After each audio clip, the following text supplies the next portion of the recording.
30শে ফেব্রুয়ারি 2026 সালে যখন সব সাঁতারুরা সাঁতার কেটে ইংলিশ চ্যানেল পার করছিল, ঠিক তখনই আমি খুব সহজেই রিমোট দিয়ে ইংলিশ চ্যানেল পার করে দেশি চ্যানেলে প্রবেশ করে যাই, যার ফলে আমাকে পশ্চিমবঙ্গ গভর্নমেন্টের তরফ থেকে জলচ্ছিরি উপাধি দিয়ে অসম্মানিত করা হয়।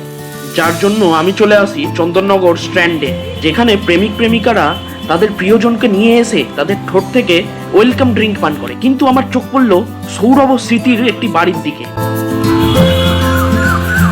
তারপর কোকিলের ডাক শুনতে শুনতে প্রবেশ করে গেলাম এই জলচ্ছিরিতে। তখনই আমার সামনে দিয়ে সার্জিক্যাল ক্যাপ পরে একজন চলে গেল। তারপর দেখলাম একটা ফাঁকা বাস, যেখানে সিটগুলো খালি ছিল, তার কারণ তার টায়ারগুলো ওপরে ঝোলানো ছিল। জিজ্ঞাসা করায় আমাকে জানানো হয় যে বাসটা যদি উল্টে যায় তাতেও যাতে চালানো যেতে পারে, তাই এই ব্যবস্থা। তারপর এমন একটা জায়গায় প্রবেশ করি যেখানে দেখি পাতা ঝোলানো আর পাতার ছবি আঁকা। আমি জিজ্ঞেস করলাম, এটা কি পাতাখোরদের জন্য? আমাকে জানানো হয় না, আসলে এটা ভেজিটেরিয়ানদের জন্য। তারপর এখানকার মেনু থেকে আমার বন্ধু তিলক অর্ডার করে একটা ভেজ স্যান্ডউইচ, ও আমি অর্ডার করে নিই একটা ভার্জিন মোহিতো। তারপরে বেশ কয়েকটা ছবি তুলে ভার্জিন মোহিতোর ভার্জিনিটি লুজ করে দিয়ে আমরা বেরিয়ে পড়ি, কারণ না হলে আমাদের রেস্টুরেন্টের মালিক খাড়া নিয়ে তাড়া করে আমাদের তাড়াতো।